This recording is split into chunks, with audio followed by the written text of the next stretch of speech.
नमस्कार, स्वागत आप सभी का वाइब्रेंट बिहार झारखंड में। मैं हूं आपके साथ मुदिता। झारखंड की सियासत में टाइगर के नाम से मशहूर और युवाओं की दिल की धड़कन कहे जाने वाले जयराम महतो इन दिनों फिर से सुर्खियों में हैं। लेकिन इस बार वजह कोई आंदोलन या कोई तीखा भाषण नहीं, बल्कि वजह है उनकी सादगी और सदन के प्रति उनकी अटूट श्रद्धा। जब झारखंड विधानसभा का सत्र शुरू होता है और सूबे के तमाम रसूखदार विधायक अपनी महंगी महंगी गाड़ियों से उतारकर चमकते जूतों और औपचारिक पोशाकों में सदन की सीढ़ियां चढ़ते हैं, तब एक युवक ऐसा भी होता है जो अपनी चप्पलें दहलीज पर ही उतार देता है। जी हां, हम बात कर रहे हैं जेएलकेएम सुप्रीमो और डुमरी के विधायक जयराम महतो की। जयराम महतो बिना चप्पल या जूते के विधानसभा में प्रवेश करते हैं। आखिर क्यों? क्या ये सिर्फ एक व्यक्तिगत आदत है या फिर इसके पीछे कोई गहरा राजनीतिक संदेश छिपा है? आज की इस विशेष और सबसे विस्तृत रिपोर्ट में हम जयराम महतो की इस प्रतीकात्मक व्यवहार की एक एक परत खोलेंगे और समझेंगे आखिर क्यों झारखंड की राजनीति में ये नंगे पैर वाला कदम एक नई बहस का केंद्र बन गया। जयराम महतो जब पहली बार सदन की चौखट पर पहुंचे तो उन्होंने जो किया उसने सबको हैरान कर दिया। उन्होंने अपनी चप्पलें बाहर उतारी, सदन की सीढ़ियों को स्पर्श किया और नंगे पैर ही अंदर चले गए। जब उनसे पूछा गया कि आपने ऐसा क्यों किया, तो उनका जवाब बेहद सरल और मार्मिक था। उन्होंने कहा कि विधानसभा लोकतंत्र का मंदिर है। जयराम का मानना है कि जिस तरह हम किसी धार्मिक स्थल या मंदिर में जूते चप्पल पहनकर प्रवेश नहीं करते क्योंकि वो श्रद्धा का केंद्र होता है, ठीक उसी तरह विधानसभा भी 3.25 करोड़ झारखंडियों की आस्था, उनके अधिकारों और उनकी उम्मीदों का सबसे बड़ा केंद्र है। जयराम के अनुसार सदन वह पवित्र स्थान है जहां गरीब, मजलूम और झारखंड की माटी के हकों का फैसला होता है। इसलिए वहां प्रवेश करते समय आपके मन में अहंकार नहीं बल्कि सम्मान और श्रद्धा का भाव होना चाहिए। ये सोच उन्हें अन्य नेताओं से अलग खड़ा करती है। जरा उस दृश्य की कल्पना कीजिए। एक तरफ वो नेता जो अपनी बड़ी गाड़ियों से उतरते ही अपने जूतों की चमक और अपनी सुरक्षा के घेरे को देखते हैं, और दूसरी तरफ जयराम महतो जो विधानसभा की पहली सीढ़ी पर पहुंचते ही रुक जाते हैं। वे वहां झुकते हैं, माटी को माथे से लगाते हैं और अपनी चप्पलें वही किनारे कर देते हैं। ये दृश्य सिर्फ कैमरे के लिए नहीं था। जयराम का ये व्यवहार बताता है कि उनके लिए ये सदन कोई ऐशो आराम का अड्डा नहीं, बल्कि वो पवित्र वेदी है जहां झारखंड के शोषितों और वंचितों की आवाज गूंजती है। वे अक्सर कहते हैं कि जिस जगह पर बिरसा मुंडा और सिदो कान्हू के सपनों की चर्चा होती हो, वहां जूते पहनकर जाना उन शहीदों का अपमान है। ये श्रद्धा उन्हें एक विद्रोही विधायक की छवि प्रदान करती है। झारखंड की मिट्टी में सादगी का अपना एक अलग महत्व है। यहाँ के आदिवासी और मूलवासी समाज में ये परंपरा रही है कि किसी भी पवित्र या सामुदायिक स्थान पर प्रवेश से पहले जूते उतारना सम्मान का प्रतीक माना जाता है। जयराम महतो का नंगे पैर सदन में जाना इसी सांस्कृतिक जड़ से जुड़ा हुआ है। झारखंड की राजनीति में हमने अक्सर सफेद पोश नेताओं को देखा है जिनकी चमक धमक जनता की आंखों को चौंधिया देती है, लेकिन जयराम महतो ने एक नया स्टैंडर्ड सेट कर लिया।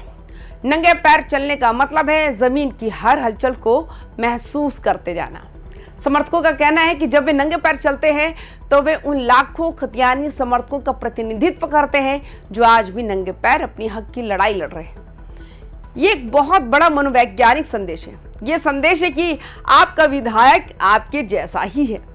वो सदन के कालीन पर पैर तो रख रहा है, लेकिन उसका मन आज भी गांव की उन पगडंडियों में बसा है जहां नंगे पांव चलना मजबूरी नहीं बल्कि पहचान भी है। समर्थकों का कहना है कि जयराम ये बता रहे हैं कि वे भले ही विधायक बन गए हो, लेकिन उनकी जड़ें आज भी उसी जमीन से जुड़ी है जहां लोग सादगी में विश्वास रखते हैं।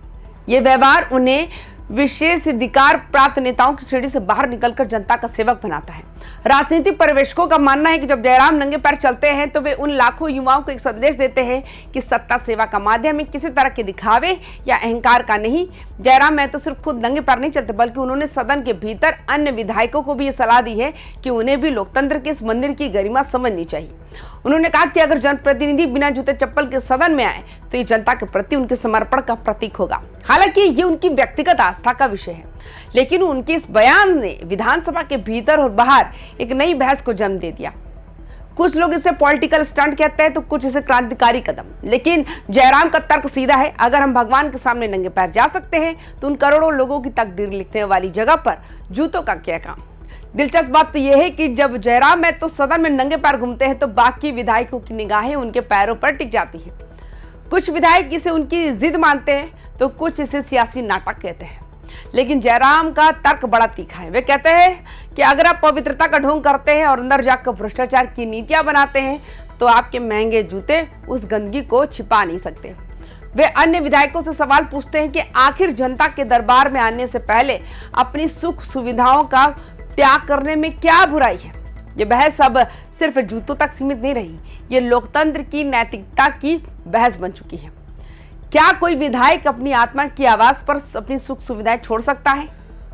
राजनीति में प्रतीक यानी सिंबल्स बहुत महत्वपूर्ण होते हैं। महात्मा गांधी की लाठी हो या लाल बहादुर शास्त्री की सादगी, प्रतीकों ने हमेशा जनता के मन पर गहरा असर डाला है। जयराम महतो बहुत अच्छे से जानते हैं कि झारखंड के लोग उन नेताओं को पसंद करते हैं जो उनके जैसे दिखते हैं और उनके जैसा सोचते हैं।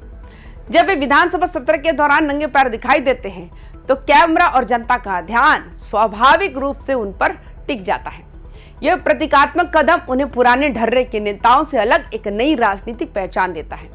ये सादगी और विनम्रता की वो राजनीति है जो झारखंड की खतियानी लड़ाई को और भी मजबूत बनाती है।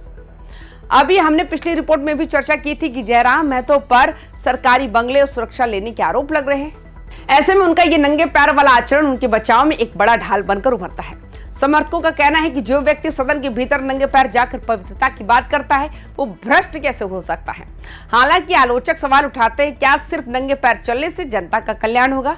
लेकिन जयराम का दर्शन स्पष्ट है कि वे कहते हैं कि व्यवस्था में बदलाव पहले आचरण से शुरू होता है। अगर आपका आचरण शुद्ध है तो आपकी नीतियां भी शुद्ध होंगी। इतिहास गवाह है कि जिसने भी प्रतीकों को सही से पकड़ा उसने सत्ता का रुख मोड़ दिया। महात्मा गांधी ने जब धोती पहनी तो उन्होंने अंग्रेजों को यह संदेश दिया कि वे भारत के अंतिम व्यक्ति के साथ खड़े हैं। लाल बहादुर शास्त्री ने जब जय जवान जय किसान का नारा दिया और सादगी अपनाई तो पूरा देश उनके पीछे हो लिया। जयराम महतो का नंगे पैर चलना भी उसी कड़ी का हिस्सा नजर आता है। ये केवल एक व्यक्तिगत फैसला नहीं है, ये झारखंड के युवाओं के लिए एक आइकन बनने की प्रक्रिया है।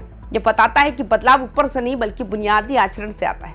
अब देखना यह है क्या ये सादगी आने वाले समय में झारखंड की नई राजनीतिक संस्कृति बनेगी।